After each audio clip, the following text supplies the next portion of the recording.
ዳና የውስጥ እግር ማሳጅ የረኩበትንና ጥቅሙን በሚገባ ያጣጣሙበትን አገልግሎቱን በማስፋፋትና በማሳደግ እነሆ ሁለተኛ ቅርንጫፉን ከፈተ። ዳና በአዲሱ ቅርንጫፋችን ሙሉ የማሳጅ ስቲም፣ የሳውናና የሞሮኮ አገልግሎት መስጠት ጀምረናል። ለቤተሰብ ለጥንዶችና ለሙሽራዎች ከነሚዜዎቻቸው ዳና ማለፊያ ምርጫ ነው።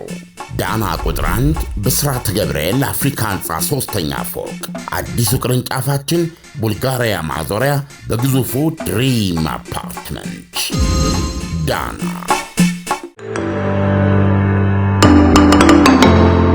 በኢትዮጵያና በአሜሪካ በታላቅ ድምቀት የተመረቀው የመድረክ ማስታወሻ መጽሐፍ በአንባቢያን ዘንድ እጅግ ተወዳጅ ሆኗል።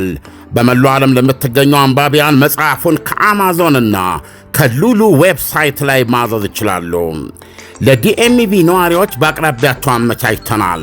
በቨርጂኒያ 3045 ኮሎምቢያ ፓይክ በሚገኘው አዚ ፍላወርስ እንደዚሁም በስካይላይን የገበያ ማዕከል በሚገኙት ጤና አዳም ገበያና ያሬድ ኤሌክትሮኒክስ ይሸጣል።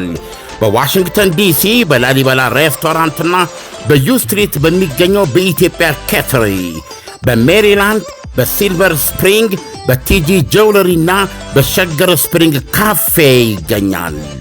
ለተጨማሪ መረጃ 202-558-8829 መደወል ይቻላል። የመድረክ ማስታወሻ።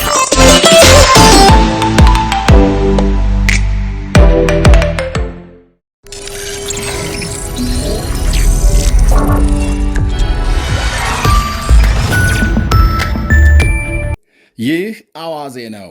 የዕለቱን ዋና ዋና ዜና እናቀርባለን። በላይ በቀለ ነኝ።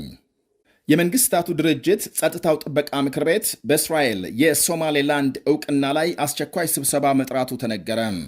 ይኸው የእስራኤል ዕውቅና የፈጠረው ግለት፣ ውግዘትና ውዝግብ ተባብሶ ሲቀጥል በተለይ በአፍሪካ ቀንድ ጥቅም ያላቸው ኃይሎች ክፉኛ መናደዳቸው ይነገራል።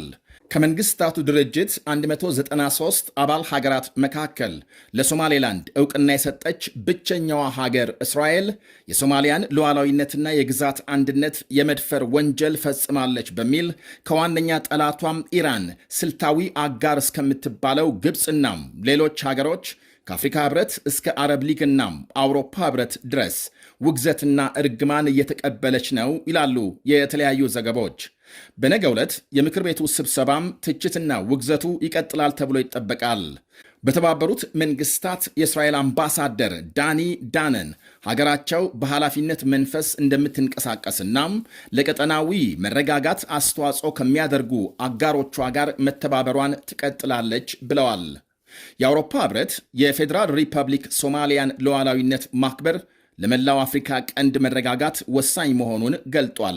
ዛሬ ባወጣው መግለጫ ሶማሊያና ሶማሌላንድ በመካከላቸው ያለውን ስር የሰደደ ልዩነት በንግግር እንዲፈቱ የአውሮፓ ህብረት ያበረታታል ብሏል። የሶማሌላንድ ስልታዊ አቀማመጥ ለኤደን ባህረ ሰላጤ ግንባር እንዲያም ሲል የጅቡቲ ጎረቤት መሆኗ በሃያላኑ አሰላለፍ በልዩ አይን እንደምትታይ ወይም ደግሞ እንድትታይ አድርጓታል። ቀፎው እንደተነካ ንብ ከተለያየ አቅጣጫ ጩኸት መብዛቱም ለዚህ ነው ይላሉ ታዛቢዎች። እስራኤል በሶማሌላንድ ጦር ሰፈር ከገነባች ደግሞ በተለይ የመንና ሌሎች ስልታዊ ጠላቶቿን በቀላሉ ለመቆጣጠርና ለመምታት ያስችላታል ሲሉም ያክላሉ። በሌላ በኩል ከጋዛ ፍልስጤማውያንን ሶማሌላንድ ለማስፈር አቅዳለች በማለት ዮርዳኖስ፣ ሳውዲ አረቢያም፣ ቱርክ፣ ግብፅና ኢራን ተቃውሞ አሰምተዋል። ራሳቸው ለእስራኤል ዕውቅና ያልሰጡ ኢራንና ሳውዲ አረቢያን የመሳሰሉ ሀገሮች እንደ ሀገር ዕውቅና የነፈጓትን ሀገር ሲያወግዙ መስማት ያስደንቃል የሚሉም አሉ። አልጄሪያም፣ ጅቡቲ፣ ኢራን፣ ኩዌት፣ ሊባኖስ፣ ሶሪያ፣ ቱኒዚያናም የመንን ጨምሮ ከ26 በላይ የተባበሩት መንግስታት አባል ሀገሮች ለእስራኤል በይፋ ዕውቅና አልሰጡም። የዓለማችን የወቅቱ ወሳኝና አነጋጋሪ ሁለት መሪዎች አሜሪካ ገብተዋል። የዩክሬን ፕሬዝዳንት ዜሌንስኪና የእስራኤል ጠቅላይ ሚኒስትር ቤንያሚን ኔታንያሁ አሜሪካ የተጓዙት ፕሬዝዳንት ዶናልድ ትራምፕ ጠርተዋቸው ሲሆን ዜሌንስኪን ዛሬ ኔታንያሁን ደግሞ በነገው ዕለት ተቀብለው ያነጋግራሉ። በተመሳሳይ ስፍራም ፍሎሪዳ በሚገኘው መኖሪያ ቤታቸው ዜሌንስኪን በተሻሻለው የአሜሪካ የሰላም ዕቅድ ላይ ኔታንያሁን በጋዛም የተኩስ አቁም አፈጻጸምና ሁለተኛውን ምዕራፍ የተኩስ አቁም አተገባበር በተመለከተ ያናግራሉ ተብሎ ይጠበቃል። እንዲሁም የእስራኤል ዋነኛ ስጋት ሆነው በቀጠሉት ሄዝቦላህና ኢራን ላይ ሐሳብ እንደሚለዋወጡ ሲነገር የዩክሬን የደህንነት ዋስትናና የነፃ ቀጠና ጉዳይ ከዜሌንስኪ ጋር በጥልቀት እንደሚወያዩ ተመልክቷል። ባልተለመደ ሁኔታም በዚህኛው ጉዞ ጋዜጠኞች ያልያዙት ጠቅላይ ሚኒስትር ቤንያሚን ኔታንያሁ ከትራምፕ ጋር ሲገናኙ ፕሬዝዳንቱ ነጩ ቤተ መንግሥት ከተመለሱ ወዲህ ያሁኑ ለአምስተኛ ጊዜ ሲሆን በተለይ ሁለተኛው ምዕራፍ የጋዛ ተኩስ አቁም አፈጻጸም እንቅፋት እንደሚገጥመው በሚነገርበት ጊዜ የሚካሄድ ነው። ሐማስ ዓለም አቀፍ ሰላም አስከባሪ ኃይል በጋዛ እንደሚሰማራ የሚጠቅሰውን የሰላም ዕቅዱን ነጥብ እንደማይቀበልና በሌላ በኩል እስራኤል ተኩስ አቁሙን በመጣስ በጋዛ ጥቃት እየፈጸመች ነው በሚል ትጥቅ እንደማይፈታ ማስጠንቀቁ ይታወሳል። ከዚህ ውዝግብ በመነሳት እስራኤልና ሐማስ የሰላም ዕቅዱን ሁለተኛ ምዕራፍ በይፋም አልፈረሙም። ትራምፕና ኔታንያሁ በሌላ በኩል እስራኤል ለሶማሌላንድ የሰጠችውን ዕውቅና በተመለከተም ውይይት እንደሚያደርጉ ሲጠበቅ የዓለም አቀፍ ውግዘት መጠናከር የመካከለኛውን ምስራቅ ፍጥጫም ወደ አፍሪካ ቀንድ መውሰዱ በሚኖረው ተጽዕኖ ላይ ትራምፕ ሐሳባቸውን ይሰጣሉ ተብሎ ይጠበቃል። ከዜሌንስኪ ጋር በሚያደርጉት ንግግር የሩሲያ ጥቃት ተጠናክሮ መቀጠል እንዲያም ሲል ከአውሮፓ መሪዎች ጋር ተማክረው የቀየሱት ማሻሻያም ዋነኛ አጀንዳ መሆኑ ታውቋል። ከምስራቅ ዩክሬን ሁለቱም ተፋላሚ ወገኖች ለቀው በሚወጡበት መሬት ነፃ ወታደራዊና የኢኮኖሚ ቀጠና እንዲመሰረት ይጠይቃል አንደኛው የዜሌንስኪ ማሻሻያ ሐሳብ። በሌላ በኩል ዩክሬን ከአሜሪካም ከአውሮፓና ከኔቶ የጋራ አስተማማኝ የደህንነት ዋስትና እንዲሰጣት ጦር ኃይሏንም ወደ 800,000 ሰራዊት በማሳደግ እንድታጠናክር ትፈልጋለች። ሩሲያም እስካሁን በተሻሻለው በዚህ የዩክሬን ሐሳብ ላይ ቁርጥ ያለ መልስ ባትሰጥም ከትራምፕ ጋር ንግግር እያደረጉ መሆናቸውን የሞስኮ ባለሥልጣናት ገልጸዋል። በሶሪያም በተፈጠረ ግጭት በርካታ ሰዎች መገደላቸው ተነገረ። ዛሬ ከሰዓት በኋላም በተለያዩ የሶሪያ ከተሞች የቀድሞ መንግሥት ተዋጊ እስረኞች እንዲለቀቁ በመጠየቅ አደባባይ በወጡ ሰልፈኞች ላይ ታጣቂዎች ተኩስ ሳይከፍቱ እንዳልቀረ ይነገራል። የሶሪያ ባለሥልጣናት በሰልፈኞች ላይ ተኩስ መከፈቱን ባያረጋግጡም የቀድሞ ፕሬዝዳንት ባሽር አልአሳድ መንግሥት ቅሪቶች ያሏቸው ታጣቂዎች በጸጥታ ኃይሎች ላይ ጥቃት መፈጸማቸውን አመልክተዋል።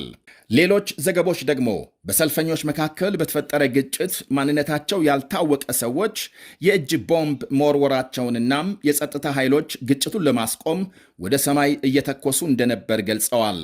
በግጭቱ ከተገደሉት መካከል የጸጥታ አባላት ይገኙበታል የተባለው በሺዎች የሚቆጠሩ አናሳ የሺያ ማህበረሰብ አላዋይቶች የመብት መከበር ጥያቄዎች በማንሳት ሰልፍ መውጣታቸው ሲነገር ደም መፋሰሱን ለማቆም የፌዴራሊዝም ስርዓት እንዲዘረጋ ሲጠይቁ አላዋይት በመሆናችን ብቻም እየተገደልን ነው፣ የእኛም ሆነ አጠቃላይ የሶሪያ ደም ርካሽ አይደለም የሚል መፈክር አሰምተዋል።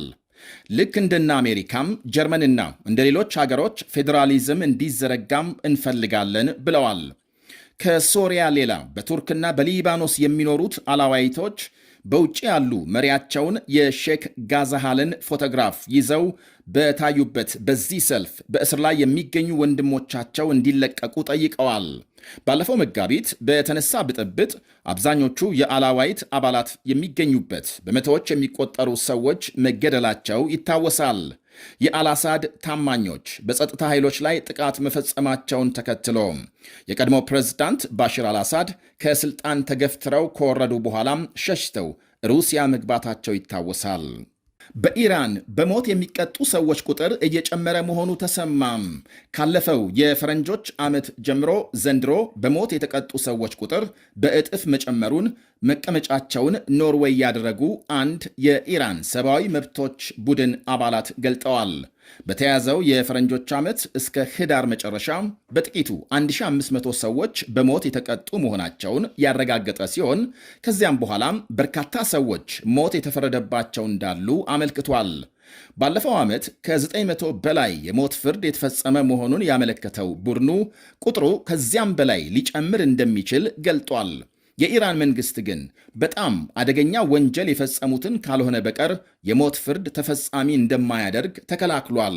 ይህ በእንዲህ እንዳለ ኢራን የአየር ንብረትናም ሌሎች አደጋዎችን የሚቆጣጠሩ 3 ሳተላይቶች ወደ ጠፈር አምጥቃለች። ዛሬ ቴሄራን ሳተላይቶቹን የሩሲያን ማስወንጨፊያ በመጠቀም ነው ወደ ጠፈር የላከችው ተብሏል። ኢራን የሩሲያን ሮኬት በመጠቀም ሳተላይት ስትልክ ያሁኑ ለ7ኛ ጊዜ መሆኑን ዘገቦች አመልክተዋል። በሞስኮ የኢራን አምባሳደር ለሀገራቸው የጠፈር ፕሮግራም ትልቅ እርምጃ ነው ብለዋል። ወደ ጠፈር የተላኩት 2ቱ ሳተላይቶች የመንግሥት፣ ቀሪው ከግል ዘርፍ መሆኑ ተመልክቷል። ይህ አዋዜ ነው።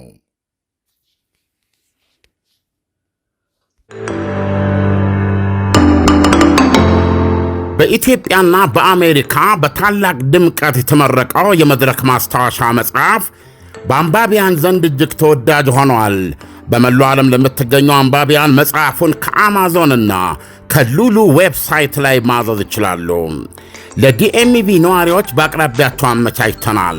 በቨርጂኒያ 3045 ኮሎምቢያ ፓይክ በሚገኘው አዚ ፍላወርስ እንደዚሁም በስካይላይን የገበያ ማዕከል በሚገኙት ጤና አዳም ገበያና ያሬድ ኤሌክትሮኒክስ ይሸጣል።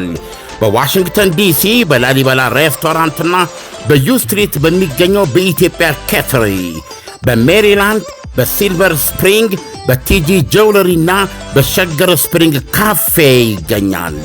ለተጨማሪ መረጃ 202-558-8829 መደወል ይቻላል። የመድረክ ማስታወሻ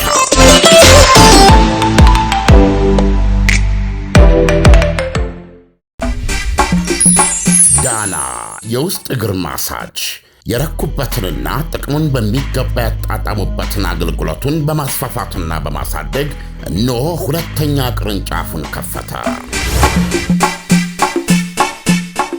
ዳና በአዲሱ ቅርንጫፋችን ሙሉ የማሳጅ ስቲም፣ የሳውናና የሙሩኩ አገልግሎት መስጠት ጀምረናል። ለቤተሰብ ለጥንዶችና ለሙሽራዎች ከነሚዜዎቻቸው ዳና ማለፊያ ምርጫ ነው። ዳና ቁጥር 1 ብስራተ ገብርኤል አፍሪካ ሕንፃ 3ኛ ፎቅ። አዲሱ ቅርንጫፋችን ቡልጋሪያ ማዞሪያ በግዙፉ ድሪም አፓርትመንት። ዳና